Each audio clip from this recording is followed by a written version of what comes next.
Hi, my name's Kelly Nickless, and in collaboration with my colleague Dani Fox, I'm here to talk about intentional teaching and inquiry-based learning and technology in early childhood.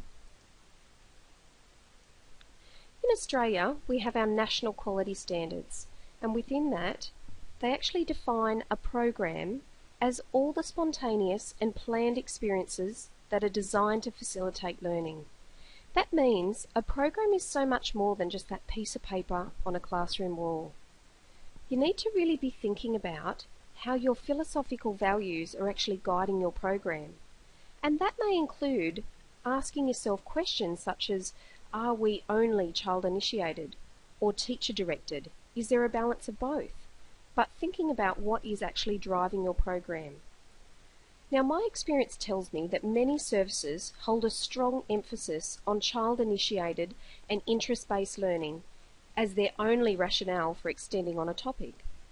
However, I'd also like to present a thought that if teachers never attempted some topics because they were waiting for a child, how much learning and wonder could be missing?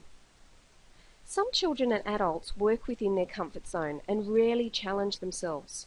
So why would an effective early childhood educator wish to restrict the child's experiences by not introducing activities that would normally be outside the child's natural compass for interest-based learning? So obviously our learning and documentation is a major part of what we do as an early childhood educator, and learning is actually a very complex process. Therefore, we do need to be thinking broadly and deeply when we're documenting. Documenting learning must move beyond just a simplistic process of matching an observation to a learning outcome. In Australia, assessors will be checking that experiences planned for individuals and groups demonstrate that the 5 outcomes are in focus during that planning phase. So now when we're moving on and thinking about digital technology, in this technologically advanced world, children can often be more comfortable with technology than adults or the educators. Therefore, it can be quite common for the use of technology to be neglected. Technology has the potential to enhance and extend children's learning, particularly now, when children are growing up with technology all around them and are wired to learn very differently to how our grandparents learnt. We can't ignore the fact that educators need to know how to make effective use of information and communication technologies within their classroom. So it's about looking at your current comfort zone and moving beyond that with some support. So you may have a little think about within your classroom when you're looking to introduce technology within there, some general context or a purpose of why you want to introduce it. So one of those could be that you want to be able to use, for example, iPads one-on-one with children to support them within small group work, project work to extend their learning and their interest-based work. You may even develop some, ground rules of how you want these iPads to be used. So for example, not just a babysitter, but maybe you may have the rule that it needs to be used only with a legitimate experience planned with the outcomes in mind. So it's for a purpose that you're introducing this technology. And once you've set those ground rules and those ideas, you can then implement and source training to support staff in how and when this can be implemented. So an idea here is when we're looking at our small group work or things like that with children and intentional teaching, we want to be looking at opportunities to develop specific skills or processes or even dispositions for children. So we can start thinking about how we can do that and linking it with applications that may be on iPads or different templates that we could be using, or games that are supportive of extending literacy, numeracy, art, music, and so much more. So when we're looking at our inquiry-based learning, a lot of what we find sometimes is that children may hold an interest for a certain period of time and then they seem to sort of dwell off with a project or an interest, and teachers can feel at a little bit of a loss as to how long they can sustain some extension of learning with this. So what we're trying to look at doing here is looking at what actually inquiry-based learning is. And our definition is responding and provoking children's questions and allowing them to undertake their own investigations with the guidance and scaffolding of an adult. So this is where you may be looking at some questions that you want to ask yourself when we're trying to provoke that curiosity and extend that learning beyond just your surface level approach. So you may be asking, what do the children already know about this topic? And which methods will capture and validate the learning pathways that children are really interested in right now and that can support their style of learning? So to give you a little example, presenting this photo to a child, what may pop in my head may be very different to make a child curious. And quite often it is the incredibly small things that interest a child that an adult may see as irrelevant. So provoking learning, thinking about the questions that you could provoke here to extend children to think beyond their little own world. What about this picture here? Could you imagine the curiosity that would be coming out of children and the possibilities, the storytelling, the ideas, the drama that could come out of it? So there's lots of different possibilities in looking at that provocation side of things.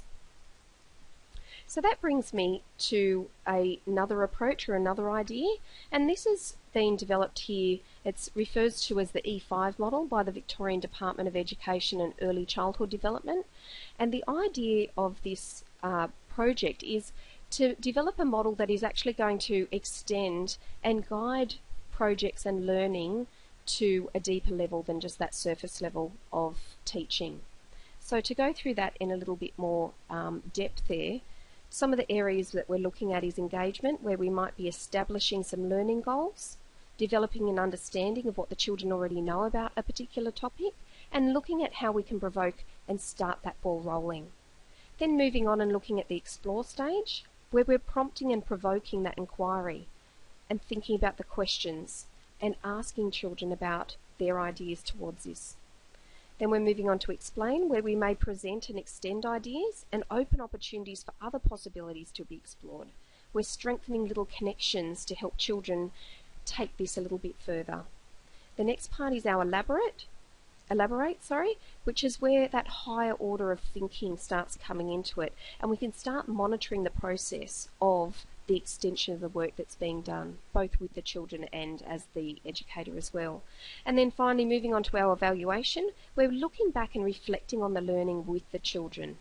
So the process of what we're trying to do here is obviously extend the ideas of what we're doing with the children beyond just that little surface approach. So to extend that now onto another little idea, this is a model that was developed by Dani Fox, a colleague of mine, as an attempt to support, which has been fantastic for our team, to support us in looking at how the 5 learning outcomes of our early years learning framework, our national early years learning framework, can be used in the planning process of a project grid style, where we're engaging children, exploring them and taking them through this project, but in a way where we're almost mapping possibilities and ideas and extensions, but in a way that is very purposeful in thinking about the outcomes of what we want for these children. So to give a little idea here, we might pluck the idea of steam trains, for example. So there's lots of different brainstorming and ideas of different directions of where this could extend onto. And then looking at how could I transfer this now over to the grid, and how does this fit into the grid? So to give you a little idea or an example here, it may be that we might start off with Stephen, who might start the ball rolling and present his book on Stephenson's rocket. And that would be our first one of engaging and starting and thinking about what the children already know about this project and ideas. It could also fall under outcome 5, where we're exploring Stephenson's rocket through the YouTube or iPad and incorporating that technology in there in that early phase. We'll be moving on and looking at exploring it now. So this is where we may extend it into dramatic play. We may actually then look at a construction of building steam engines in junk modelling, and also then once again incorporating the iPad and looking at different designs that can be incorporated through that to support and extend that medium of building there or construction. Moving on to the explain, you may have a little meeting with the children and looking at provoking ideas of where they're currently at and how that can be further extended. So once again, those further possibilities. And then looking at elaborating, that could then be moving into, maybe Christmas time, reading the Polar Express, researching it through the iPad, building a train track, and then finally the evaluation where they look back on their learning, where they've filmed their own movie or possibility of their little train dramatic play and presenting the iMovie to the class as a way of reflecting and looking back on their learning and process. And this may be something that may go over several weeks, may even go over just 1 week. Whatever the extension or ideas may be going on there, it's just a general idea of possibly how that mapping and process can work. So to give you a little idea as well to extend on further from that, there's also a wonderful, and I guess just also looking a little bit at that project grid, what we're trying to do is help develop ideas into intentional teaching experiences, help linking to the early years learning framework, and help to identify areas where technology can enhance the project and the ideas of where we're going with that. So to finish off with you now, I wanted to also add a little YouTube clip, and you'll find this also as in the next part of the magazine, and it is a wonderful clip that is referred to as the Learning and Creating with iPads in Kindergarten, and it's just a wonderful example that uplifts any educator to actually feel like it's not that hard, we can do this. This can be really exhilarating and exciting to do this with children. So I'll leave you with that to explore and have a look at, and I wish you all the best.